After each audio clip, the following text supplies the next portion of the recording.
Saturn and Mars conjunction bill आखिर खत्म हो रहा है 12 मई से। तो 12 मई के बाद कौन से ज़ोडिएक साइन है जो इससे फायदा हासिल कर सकते हैं? देखिए यहाँ पहली बात हुई कि पहले कंजक्शन की एनर्जी को समझना जरूरी है जी। मार्स और सैटर्न दोनों के दुश्मन है, ठीक है, दो ऑपोजिट एनर्जीज है, एक ठंडी से है एक गर्म है, दोनों एनर्जी साथ साथ नहीं चल सकती। तो जब इन्हीं दिनों इसी योग की वजह से ये ईरान और अमेरिका की जंग हुई, ठीक है, और कंजक्शन की वजह हाँ, इसकी वजह एक इसमें एक रोल इसका भी था। और किसी ने पूछा है सदर ट्रम्प से कि आपने जंग की क्या वजह आपको, तो वो कोई सवाल का जवाब ही ना दे सके, कंफ्यूजन है। अस्सलाम वालेकुम। जी वालेकुम सर, खैरियत से हैं? अल्हम्दुलिल्लाह। Sir, Saturn and Mars conjunction bill आखिर खत्म हो रहा है 12 मई से। तो 12 मई के बाद कौन से ज़ोडिएक साइन है जो इससे फायदा हासिल कर सकते हैं? देखिए यहाँ पहली बात हुई कि पहले कंजक्शन की एनर्जी को समझना जरूरी है। जी। मार्स और सैटर्न दोनों के दुश्मन है, ठीक है, दो ऑपोजिट एनर्जीज है, एक ठंडी से है एक गर्म है, दोनों एनर्जी साथ साथ नहीं चल सकती। तो जब इसी बुर्ज में इकट्ठी हो जाती हैं तो इंसान एक खिंचाव की कैफियत में हो जाता है, ठीक है, रवैयों में खिंचाव हो जाता है, मेंटली स्ट्रेस में खिंचाव हो जाता है, आपके फैसले नहीं होते मैं करूँ या ना करूँ, ठीक है, कन्फ्यूजन का शिकार हो जाता है और ये डिस्ट्रक्शन एनर्जी की तरफ जाता है। बंदा गुस्से में चिड़चिड़ापन में गलत फैसले कर पाता है। जैसे इन्हीं दिनों इसी योग की वजह से ये ईरान और अमेरिका की जंग हुई, ठीक है, और कंजक्शन की वजह, हाँ, इसकी वजह एक इसमें एक रोल इसका भी था। और किसी ने पूछा है सदर ट्रम्प से कि आपने जंग की क्या वजह आपको, तो वो कोई सवाल का जवाब ही ना दे सके, कंफ्यूजन है कि हमने किस लिए जंग की है, हमने वो ईरान को तबाह करने के लिए की है, न्यूक्लियर के लिए ली है कि तेल पे कब्जे करने, कोई सवाल का जवाब नहीं समझ आ रहा, कंफ्यूजन है इसमें, चुल हुई थी उसे बस इसी तरह। और ये नहीं या इसराइल से आप क्यों मिलकर जंग की, वो उनका मौक़िफ़ अलग, उनका अलग मौक़िफ़ है। तो ऐसी कंफ्यूजन, ऐसी मिस्ट्रीज जो कि कंफ्यूजन का बायस बने, उसमें ऐसे फैसले होते हैं चीज़ का, ठीक है। तो अब ये जो इन बरूज को बेनिफिट होगा, जब कंजक्शन खत्म होगा तो स्ट्रेस खत्म होगा, जेन खुलेगा, जेन में समझने की सलाहियत दोबारा डेवलप होगी, क्रिएटिविटी दोबारा आएगी, आपको समझ आएगी अब करना क्या है मैंने, ठीक है।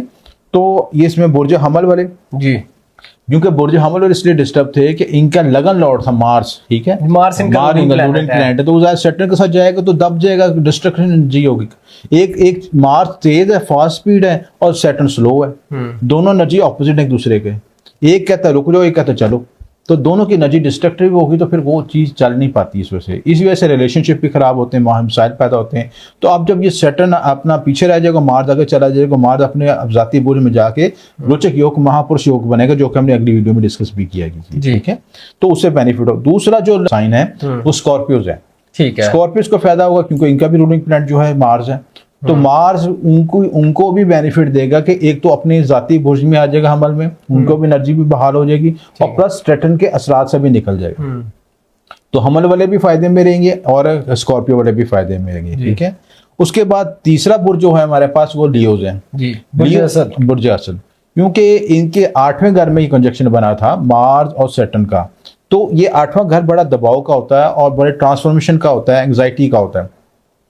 आप ये देखें जिंदगी में जब भी बड़ी आपने काम करने होते हैं ना, तो बड़े दबाव से और स्ट्रेस से गुजरते हैं, सीधे तरीके से काम नहीं होता।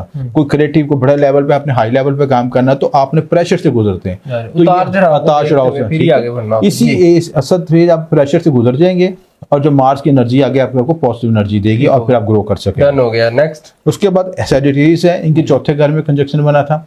चौथे घर का ऑटोमेटिकली सैटर्न यहाँ पे ढैये का रोल अदा करता है, लेकिन ये इस फायदा भी दे, स्ट्रेस की वजह से आप कंस्ट्रक्शन की तरफ जाएंगे, जमीन प्रॉपर्टी और इन चीज़ों को बेनिफिट हासिल कर सकेंगे, इन चीज़ों का रिजल्ट हासिल कर सकेंगे, ठीक हो गया।